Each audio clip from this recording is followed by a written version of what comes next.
¿Qué tal? ¿Cómo les va? Esta es una nueva emisión de Fórum Jurídico Fiscal a través de Argentinísima Satelital y todas sus repetidoras a lo largo y a lo ancho de la República Argentina. En este programa vamos a tener nuevamente a la doctora Valeria D'Alessandro. Lo habíamos prometido, todavía teníamos muchas ganas de charlar con ella para hablar del procedimiento de mutuo acuerdo. Realmente un tema muy importante. La doctora Valeria D'Alessandro, una vez más aquí en Fórum Jurídico Fiscal.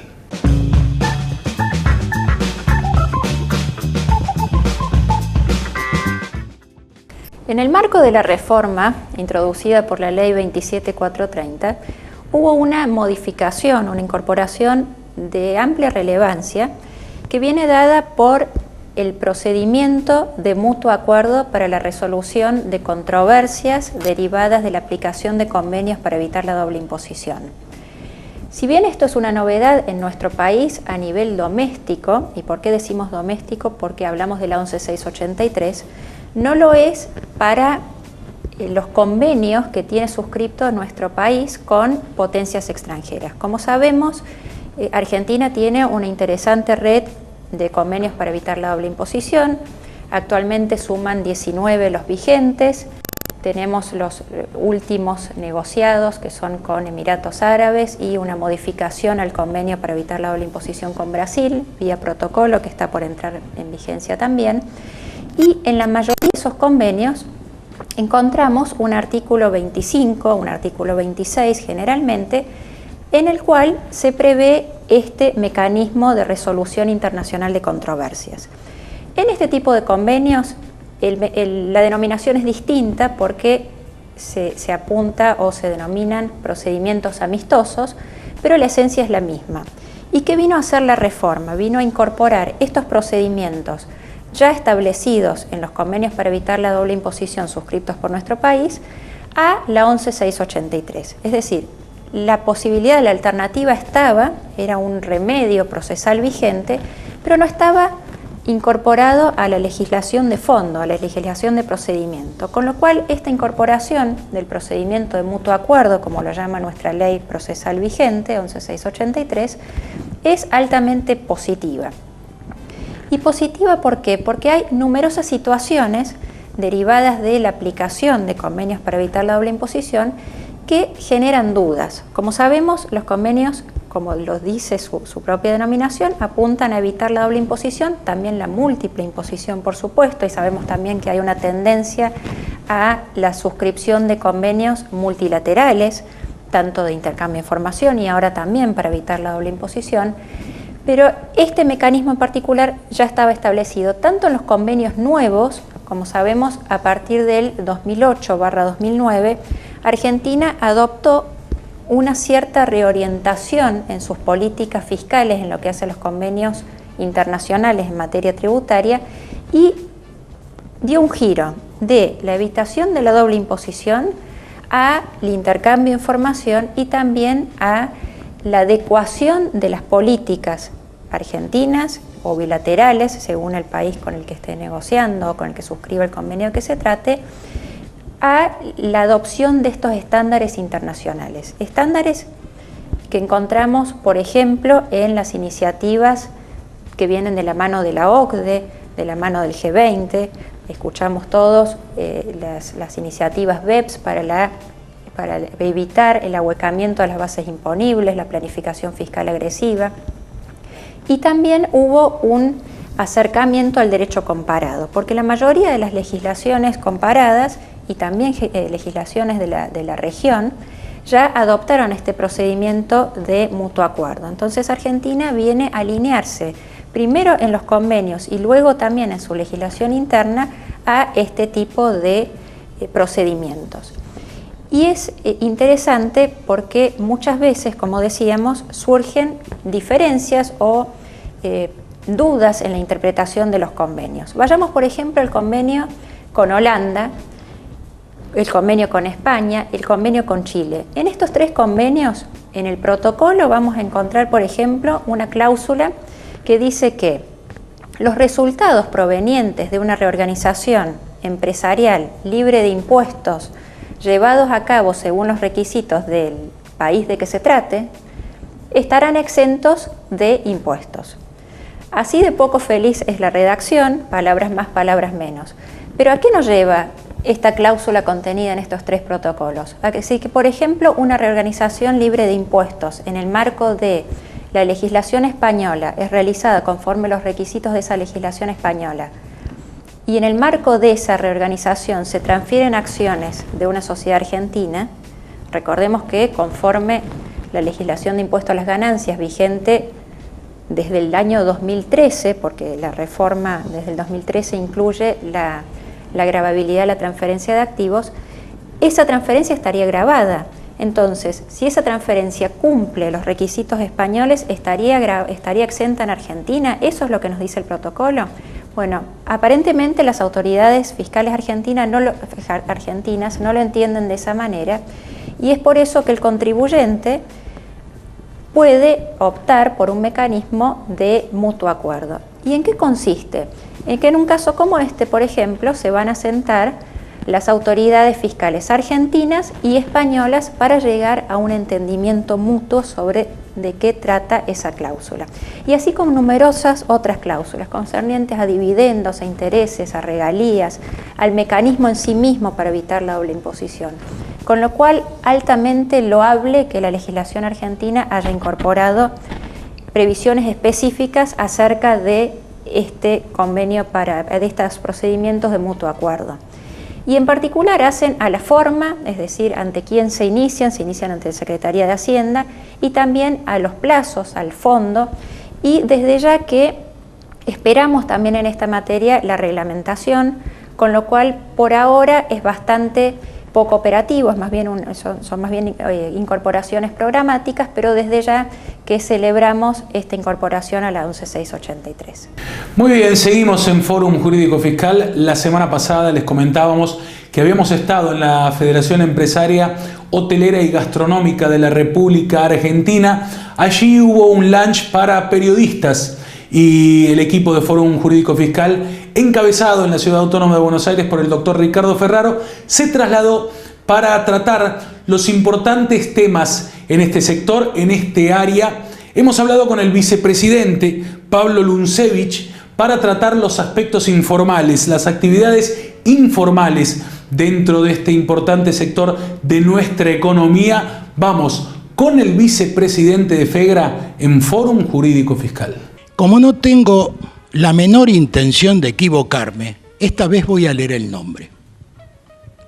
Estamos con el amigo Pablo Luncevich, que ¿quién es? Es el vicepresidente de FEGRA, de la Federación Empresaria Hotelera Gastronómica de la República Argentina.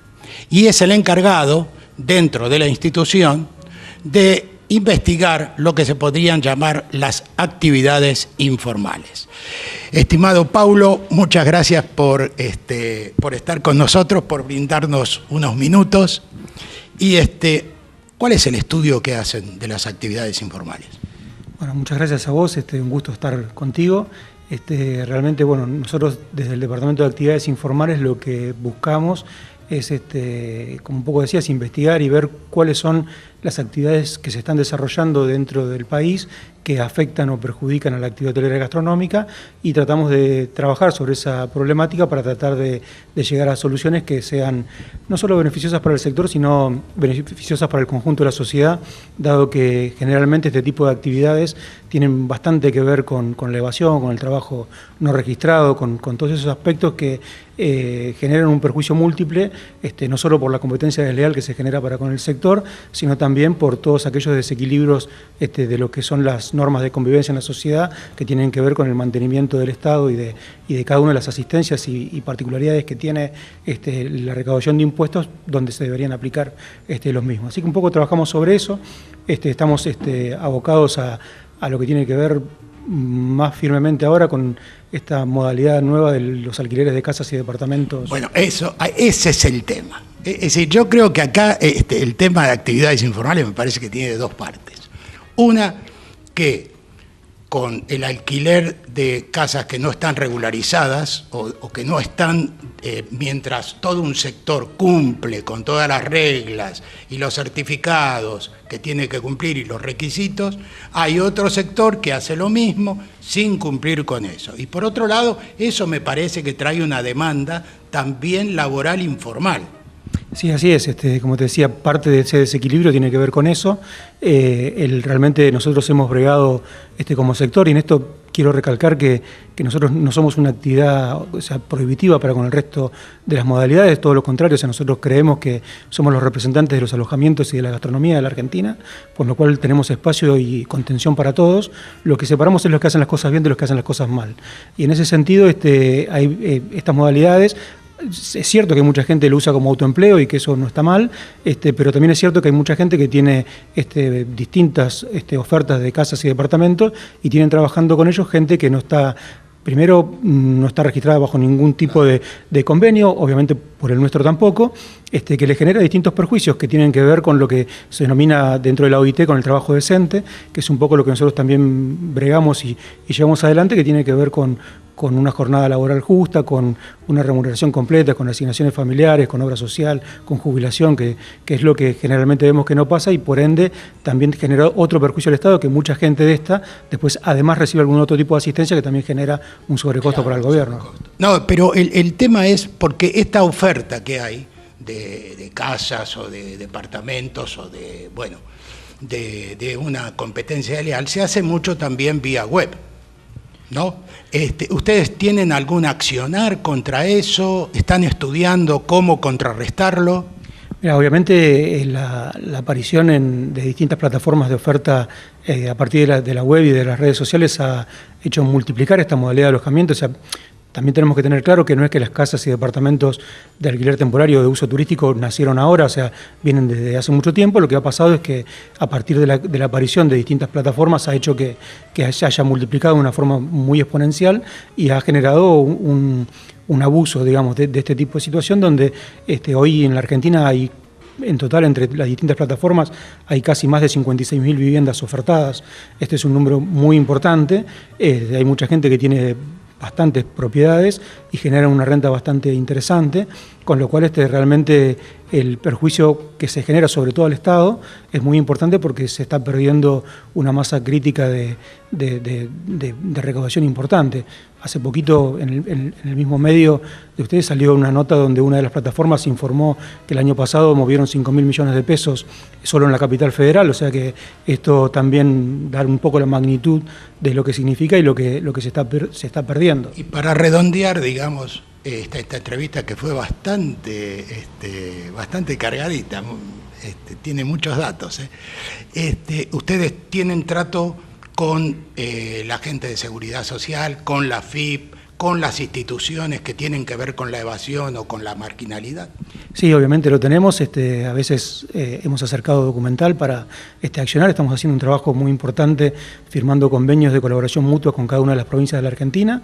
Y además también estamos con las autoridades nacionales, tanto el Ministerio de Turismo como de lo que tiene que ver con el Ministerio de Trabajo y con la AFIP, también haciendo este tipo de acciones. Y por otro lado también hemos iniciado algunas conversaciones con algunas de las plataformas para también empezar a buscar cuáles son los puntos de encuentro y cuáles son los mecanismos para empezar a formalizar y tratar de que este tema sea una etapa superada en la Argentina y que podamos empezar todos juntos a trabajar y desarrollarnos, porque siempre suelo decir que de esta situación en la que estamos salimos todos juntos y no unos sobre otros, sino unos con otros, y es un poco lo que estamos tratando, ¿no? Paulo, muchas gracias. Forum te agradece tu participación y bueno, que la ley sea pareja para todos, ¿no? Eso es todo. Sí, muchas gracias. Esperemos que así sea.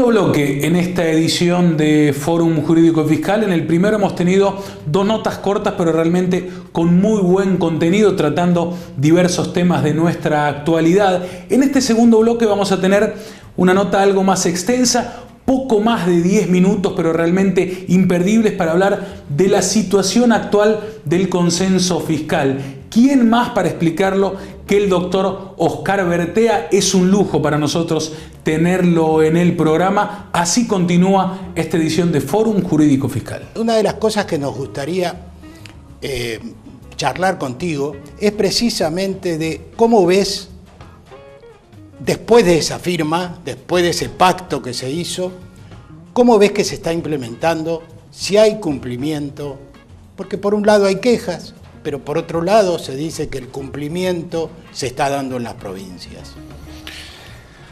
Mira, Ricardo, tengo la sensación de que está pasando lo mismo que con el Pacto Federal del 93 para el empleo, la producción y el crecimiento, que hay un cumplimiento asimétrico entre todas las jurisdicciones. Recordemos que, vos dijiste, casi todas las provincias lo firmaron, obviamente San Luis fue la que no lo firmó. La Pampa lo firmó, pero no está ratificado por la legislatura. Así que es una jurisdicción que hay que verlo con mucho detalle, porque hay que leer bien las condiciones que puso la provincia de Buenos Aires, por ejemplo, dentro del consenso, para desistir del juicio por el Fondo de Conurbano Bonaerense en la Corte. Claro. Y era que desistieran toda la jurisdicción. Y hay una que ya no estaría ratificando el consenso, habrá que ver cómo se interpreta San Luis, esa situación. Claro. Y que además supongo Luis, que pide que le devuelvan también, bueno, o exige... San Luis va por Sí. un andarivel distinto, que es un juicio originario ante la Corte. Pero lo que yo llamo la atención es la situación con La Pampa, porque como la condición es que desistan todas las jurisdicciones de los juicios respectivos, etcétera, y que lo ratifiquen. Acá hay una jurisdicción que no lo ratifica. Claro. Lo firmó, pero no lo ratificó, por la legislatura. Claro. El consenso fiscal, yo creo que en ese sentido entonces hay, por parte de las provincias, hay una especie de cumplimiento desigual, desparejo, digamos. Sí, sí, desparejo. Por ejemplo, bueno, San Luis no lo firmó y una de las condiciones es eliminar inmediatamente los impuestos diferenciales sobre el trabajo. Bueno, San Luis tiene una ley muy especial que no vale la pena comentar, pero los impuestos al trabajo en la provincia, hay 8 provincias que van a tener que derogarlos supongo, en el 2019. Hay un problema con el consenso en la interpretación. Algunas cláusulas son de cumplimiento inmediato, algunas dicen inmediatamente. Sí. Derogar inmediatamente. No sabemos qué quiere decir inmediatamente, generalmente es apenas lo ratifican. Bueno, sí. Eso no siempre ha sucedido, ahí ya tenemos una asimetría. Y por otro lado, hay incumplimientos en relación, por ejemplo, a las alícuotas. Viste que hay un cronograma de alícuotas con actividades. Esas actividades, en mi opinión por lo menos, coinciden absolutamente con el Código de Actividades Nacional de la AFIP y con el Código de Actividades que firmó y que ratificó por resolución la Comisión Arbitral. Ajá. Algunas jurisdicciones están desacoplando ciertos servicios conexos que están en estas actividades y la están grabando con otra alícuota. Por ejemplo, supongamos, la actividad de la construcción está con no recuerdo bien, sí, pero digamos, 3%, supongamos. Sí, supongamos. Tendría que ver en el anexo, el 3%. Pero los servicios de demolición, que son servicios anexos, los sacan y va por otro lado, en otra categoría, en el Código Fiscal de la ley o la ley impositiva de la provincia, y está grabado con otra alícuota mayor. ¿Me entendés? Mayor. Sí. Entonces, desagregan las partidas, digamos. Claro. En el código se llaman secciones. Sí. Y en el anexo del consenso fiscal se llaman actividades, pero si uno las lee, las compara, son exactamente iguales. Es decir, en principio, igualar los códigos me parece una buena idea. Claro, por supuesto. Pero por otro lado, si está esa picardía, pues es que me quedó una pregunta pendiente después de lo que vos dijiste. Esos impuestos al trabajo que tienen ciertas provincias y que deberían ser derogados, en lo que hace a la recaudación, Es mucho, es casi... ¿Y cómo la compensan? No sé. Es casi el 50% del impuesto de sellos en las provincias, que es... El impuesto de sellos es muy importante. Debe ser más o menos 50%, no tengo el número exacto. Hicimos una vez un barrido de todos los impuestos con sus respectivas recaudaciones. Bueno, pero es importante. Son importantes, ¿no? Además es un costo laboral. Exactamente. Es un costo laboral. Bueno, el consenso tiende a eso. Esto es lo más importante, me parece, es a tratar de eliminar todas las discrecionalidades en cuanto a las alícuotas.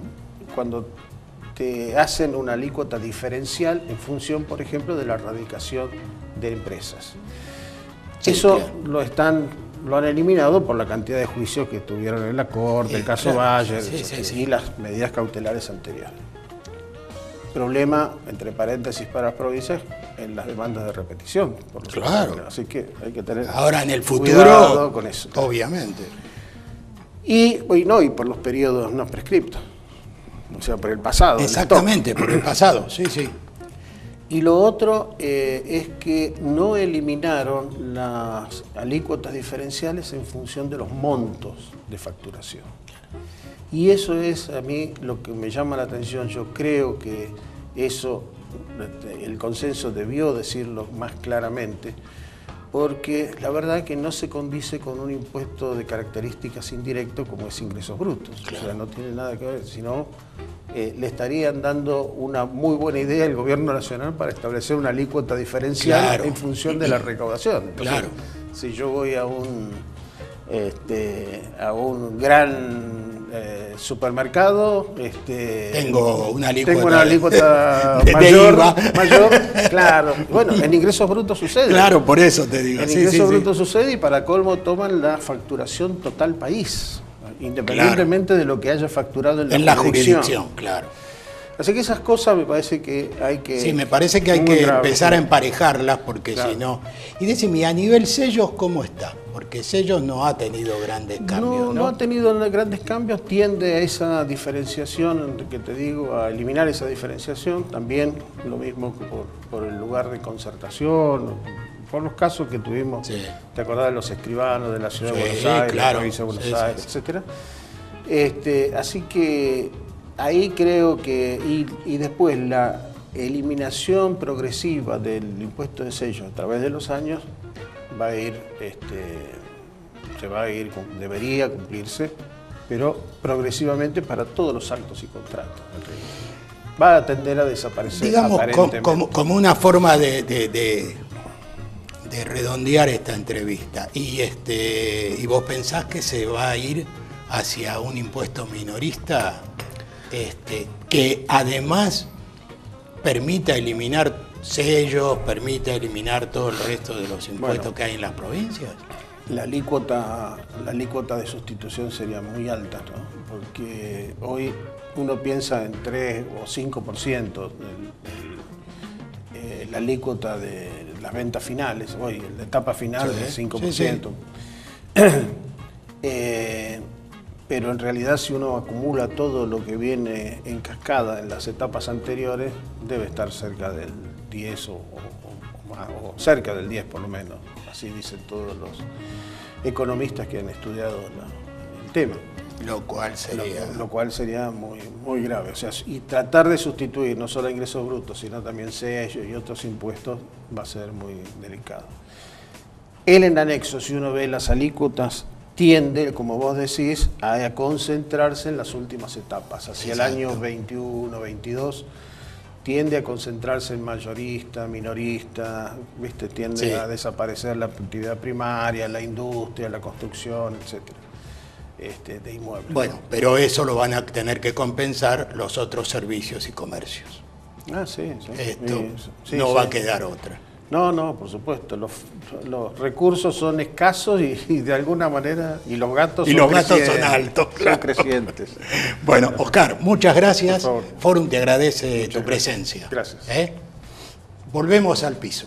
Muy bien, se está terminando este programa gracias a toda la producción, el contador Ramón Eduardo Pena en la Ciudad Autónoma de Buenos Aires, el doctor Ricardo Ferraro, detrás de cámaras y en la edición Hernán Ramos. Hemos tenido realmente un programa muy completo. Recuerden ustedes, lo pueden volver a ver en nuestro sitio web exclusivo forumjuridicofiscal.com.ar y también seguirnos a través de las redes sociales para ver el programa en su plenitud, completo o repasar algún tema en particular. Nosotros no tenemos más tiempo, los esperamos dentro de 7 días para una nueva emisión de Fórum Jurídico Fiscal. Chau y hasta la próxima.